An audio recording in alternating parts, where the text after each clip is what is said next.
Hello friends, Sidra bank mining ಮಾಡುತ್ತಿದ್ದೀರಾ? ನಿಮ್ಮ ವಾಲೆಟ್ನಲ್ಲಿ ಟೋಕನ್ಗಳ ಸಂಖ್ಯೆ ಇದ್ದಕ್ಕಿದ್ದಂತೆ ಕಡಿಮೆಯಾಗಿದೆಯೇ? ಬಹಳಷ್ಟು ಜನರು ಆತಂಕಕ್ಕೊಳಗಾಗಿದ್ದಾರೆ, ಆದರೆ ಇದರ ಹಿಂದೆ ಕೆಲವು ಪ್ರಮುಖ ಕಾರಣಗಳಿವೆ. ಅವುಗಳೇನು ಎಂಬುದನ್ನು ಈ ವಿಡಿಯೋದಲ್ಲಿ ಸ್ಪಷ್ಟವಾಗಿ ತಿಳಿದುಕೊಳ್ಳೋಣ.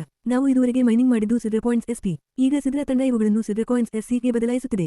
ಈ ಪರಿವರ್ತನೆಯ ಪ್ರಕ್ರಿಯೆಯಲ್ಲಿ ಕನ್ವರ್ಷನ್ ರೇಷಿಯೋ ಸಂಖ್ಯೆಯು ಬದಲಾಗಬಹುದು. ಉದಾಹರಣೆಗೆ, ನಿಮ್ಮ ಬಳಿ 10 ಪಾಯಿಂಟ್ಸ್ ಇದ್ದರೆ, ಅವು ಕಾಯಿನ್ಗಳಾಗಿ ಬದಲಾದಾಗ ಸಂಖ್ಯೆ ಕಡಿಮೆಯಾದಂತೆ ಕಾಣಿಸಬಹುದು.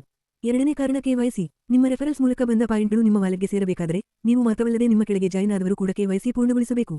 ಅವರು ವೆರಿಫೈ ಆಗದಿದ್ದರೆ, ಆ ಪಾಯಿಂಟ್ಗಳನ್ನು ತಾತ್ಕಾಲಿಕವಾಗಿ ತೆಗೆದುಹಾಕಲಾಗುತ್ತದೆ ಅಥವಾ ಹೋಲ್ಡ್ನಲ್ಲಿ ಇಡಲಾಗುತ್ತದೆ. ಸಿದ್ರಾ ತಂಡವು ತನ್ನ ನೆಟ್ವರ್ಕ್ನಲ್ಲಿರುವ ಬಗ್ಸ್ ಸರಿಪಡಿಸುತ್ತಿದೆ. ಡೂಪ್ಲಿಕೇಟ್ ಅಕೌಂಟ್ಸ್ ಅಥವಾ ತಪ್ಪು ವಿಧಾನಗಳಲ್ಲಿ ಬಂದ ಪಾಯಿಂಟ್ಗಳನ್ನು ಸಿಸ್ಟಮ್ನಿಂದ ಡಿಲೀಟ್ ಮಾಡಲಾಗುತ್ತಿದೆ. ಅದಕ್ಕಾಗಿಯೇ ನಿಜವಾಗಿ ಮೈನಿಂಗ್ ಮಾಡಿದವರಿಗೂ ಸ್ವಲ್ಪ ವ್ಯತ್ಯಾಸ ಕಾಣಿಸುತ್ತಿದೆ. ಕೊನೆಯದಾಗಿ ಹೇಳುವುದಾದರೆ, ಇದು ಕೇವಲ ತಾಂತ್ರಿಕ ಅಪ್ಡೇಟ್, ಟೆಕ್ನಿಕಲ್ ಅಪ್ಡೇಟ್ ಅಷ್ಟೇ. ನಿಮ್ಮ ಕಾಯಿನ್ಗಳು ಎಲ್ಲಿಯೂ ಹೋಗಿಲ್ಲ. ನಿಮ್ಮ P2P ವೆರಿಫಿಕೇಶನ್ ಪೂರ್ಣಗೊಳಿಸಿ ಸಿದ್ಧರಾಗಿರಿ. ಹೆಚ್ಚಿನ ಅಪ್ಡೇಟ್ಗಳಿಗಾಗಿ ನಮ್ಮ ಚಾನಲ್ ಅನ್ನು ಸಬ್ಸ್ಕ್ರೈಬ್ ಮಾಡಿ.